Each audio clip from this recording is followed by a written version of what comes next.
जय माँ इंद्राक्षी, जय अम्बे। इंद्राक्षी धाम में दर्शकों, आप सभी का हम हार्दिक स्वागत करते हैं। आज के दिन जिन जातकों का जन्म दिवस है, मैरिज एनिवर्सरी है, उन सभी को हमारी तरफ से बहुत बहुत शुभकामनाएं। आज जल झूलनी एकादशी है। इसको पद्मा एकादशी के नाम से भी जाना जाता है। भादो मास के शुक्ल पक्ष की ये एकादशी अपने आप में बहुत अत्यधिक महत्वपूर्ण होती है। सारी जानकारी आपको इस अंक में मिलने वाली है, ध्यान से सुनिएगा।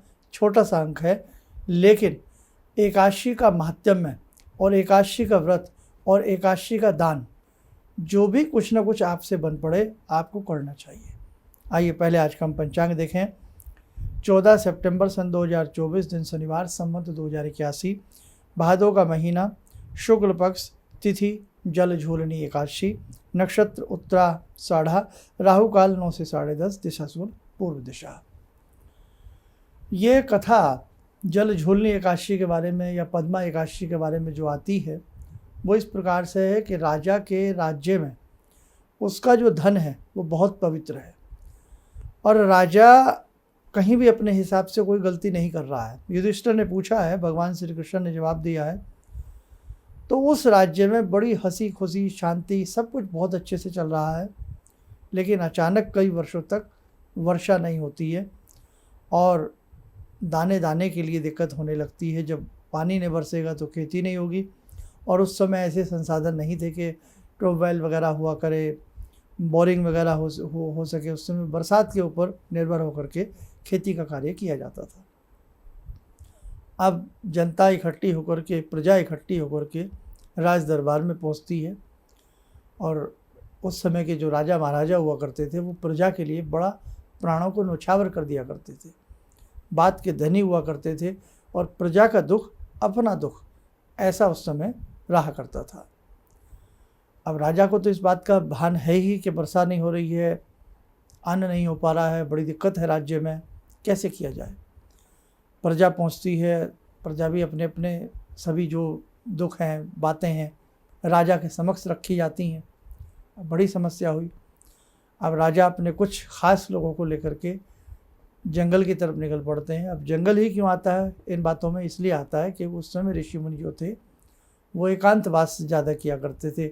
घने सघने जंगलों में, कंदराओं में, गुफाओं में राजा महाराजा जाया करते थे उनसे आशीष लेने के लिए, और ऋषि मुनि जो होते थे वो बिल्कुल निर्जन में और एकांत में वास किया करते थे।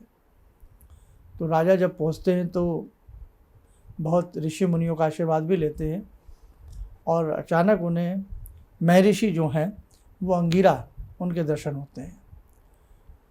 कुशल क्षेम पूछा जाता है। अब अंगिरा जो उन्हें बताते हैं कि आप जो है अपनी प्रजा सहित सबके साथ मिलकर के जल झूलनी एकादशी का व्रत रखें, भादो महीने में जो आ रही है, और उससे क्या होगा, बरसात की कृपा बनेगी और आपकी खेती फसलें लहरा उठेंगी और राज्य में हरियाली छा जाएगी।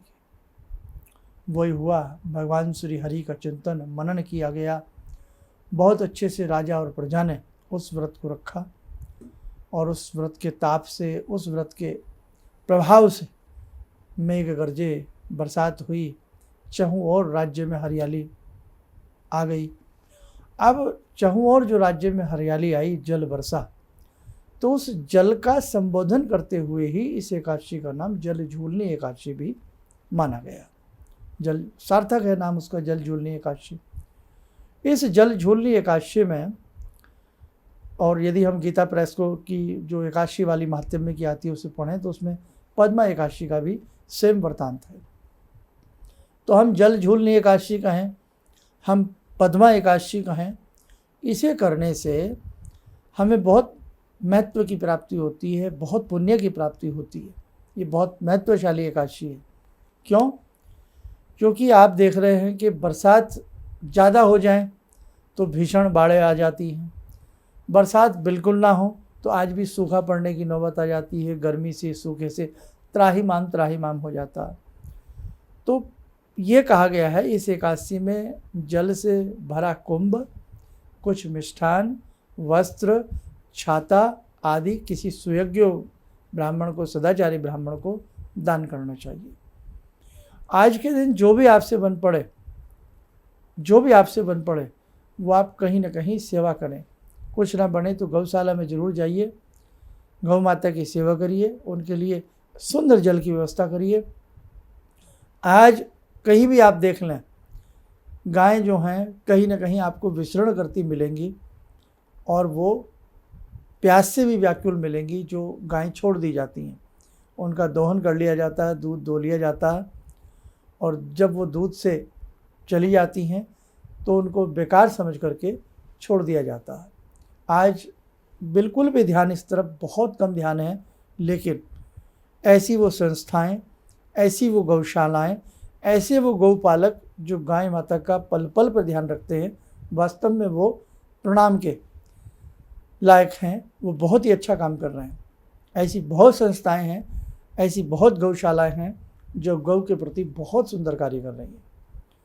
तो आप लोगों का भी धर्म बनता है कि जैसे आज जल झूलनी एकादशी है, कहीं भी आपको गौ माता ऐसी दिखाई दें, बेटा अगर उनका आपने साफ शुद्ध जल से उनको पिला दिया तो समझ लीजिए एकादशी का माध्यम आपका हो गया। आप देख रहे हैं जल की व्यवस्था बड़े शहरों में थोड़ा थोड़ा सा पानी 20-20, 25-25, 50-50 रुपये में बिक रहा है, और किसी अच्छे रेस्टोरेंट में बैठ जाइए या कहीं एयरपोर्ट या कहीं की बात कर लीजिए तो वही बोतल 60-60 रुपये की, 100-100 रुपये की भी मिल रही है पानी की, है ना, 1 लीटर के आसपास। सोचने की बात है उस जल का महत्व कितना किस प्रकार से हो रहा है। तो आप यदि आज इस जल झूलनी एकादशी में किसी प्यासे को मीठा पानी पिला दें, गौ माता को शुद्ध जल पिला दें, ना ऐसा आपके शहर में हो तो किसी गौशाला में जाकर के गौ माता की सेवा कर लें, पक्षियों के पात्र भर के जल से रख दें यदा कदा, तो भी इस एकादशी का पूर्ण माहात्म्य आपको प्राप्त होगा। चलते फिरते उठते बैठते श्री हरि श्री हरि श्री हरि श्रीमन नारायण का ध्यान रखें। भगवान विष्णु के 108 नाम जपें। भगवान विष्णु को ध्यान करते हुए सहस्र नाम का पाठ करें, गजेंद्र मोक्ष का पाठ करें, आपको बहुत फल मिलेगा। लेकिन आज जो हमें अनुभव लगता है, सेवा ज़्यादा कीजिए आप, सेवा से अपने आप को जोड़ लीजिए आप। आज का समय वो आ गया है कि व्यक्ति को मात्र अपने से मतलब है, मात्र अपने से। अगर वो पूजा भी कर रहा है ना तो पूजा में वो मात्र अपने लिए ही भगवान से वरदान मांग रहा है, मात्र अपने से उसको मतलब रह गया है। इसलिए बेटे एकादशी के सही भाव को जानना है। आज जल जल जल जल और झूलनी और पद्मा एकादशी के महत्व को समझना है।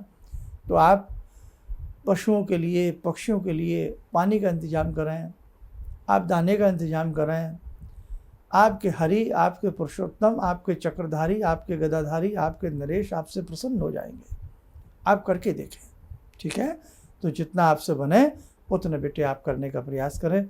चलते फिरते उठते बैठते श्री हरि श्रीमन नारायण ओम नमो भगवते वासुदेवाय पढ़ते रहें, ठीक है। और कोई ऐसा आपको असहाय व्यक्ति मिले, फुटपाथ पर ऐसा कोई व्यक्ति मिले जो लगे कि भाई इसको रात को रहने को भी कहीं अच्छे से जगह नहीं है, इसके पास पहनने के लिए अच्छे से कपड़े नहीं हैं, और भादों का ये महीना चल रहा है, बरसात का समय चल रहा है, तो जैसे कि बताया गया है छाते का दान करना बहुत बड़ा होता है। तो अच्छा सा छाता लेकर के उस व्यक्ति को एक छाता दे दें। कम से कम उसके पास रहने की जगह नहीं, बैठने की जगह नहीं, बारिश हो तो कम से कम वो अपने सर को छिपा सकता है, उसे एक छोटी सी छत ही मिल सकती है आपकी कृपा से। तो ऐसा छोटा छोटा प्रयास आप करेंगे ना तो मन में खुशहाली बढ़ेगी, मन में शांति बढ़ेगी। और जब शांति बढ़ती है ना, जिस घर में शांति होती है, जिस देश में शांति होती है, जिस राष्ट्र में शांति होती है, वहाँ सतयुग की वापसी आने लगती है। तो बस आपसे जैसा हो आप उतना करने का प्रयास करें। चलिए समय चल आज की ध्यान साधना का जुड़ते हैं श्रीमन नारायण भगवान श्री विष्णु से। ॐ करारविन्दे न पदारविन्दं मुखारविन्दे विनिवेशयन्तं वटस्य पत्रस्य पुटे शयानं वालामुकुन्दं मनसा स्मरामि। बालामुकुन्दं मनसा स्मरामि कस्तूरीतिलकं ललाटपटले वक्षस्थले कौस्तुभं नासाग्रे वरमौक्तिकं करतले वेणुकरे कङ्कणं सर्वाङ्गे हरिचन्दनं सुललितं कंठे च मुक्तावले गोपास्ति परिवेष्टितो विजयते गोपालचूडामणि शान्ताकारं भुजगशयनं पद्मनाभं सुरेशं विश्वाधारं गगनसदृशं मेघवर्णं शुभांगं लक्ष्मीकान्तं कमलनयनं योगवृद्ध्यानगम्यं वन्दे विष्णुं भवभयहरं सर्वलोकैकनाथम्। कवच बना लें, ध्यान करें, श्री पुरुषोत्तम की कृपा हम सबके ऊपर बरस रही है।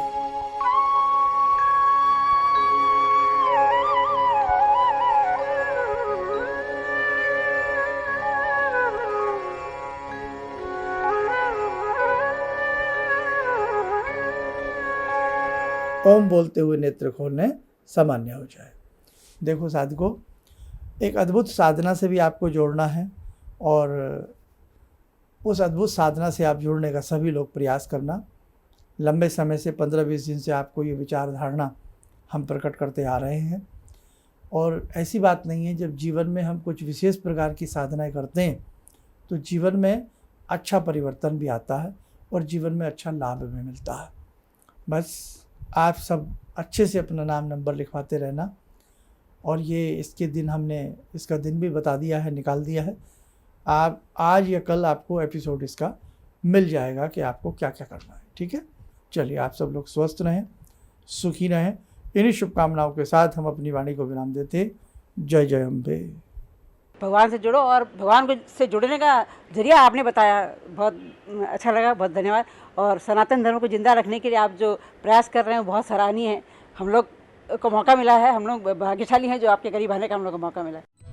किसी भी समस्या के समाधान के लिए मिले प्रसिद्ध हस्तरेखा एवं वास्तु विशेषज्ञ प्रोफेसर धर्मेंद्र शर्मा जी से। नोट: शिविर में भाग लेने हेतु एवं व्यक्तिगत रूप से मिलने के लिए कॉल करने का समय सुबह 10 बजे से शाम 6 बजे तक। हमारे विभिन्न ज्ञानवर्धक कार्यक्रम देखने के लिए आप हमें अभी सब्सक्राइब करें, बेल आइकन को प्रेस करें ताकि आप देख सकें हमारा कार्यक्रम सबसे पहले। और अधिक जानकारी के लिए फेसबुक पेज को लाइक करना न भूलें।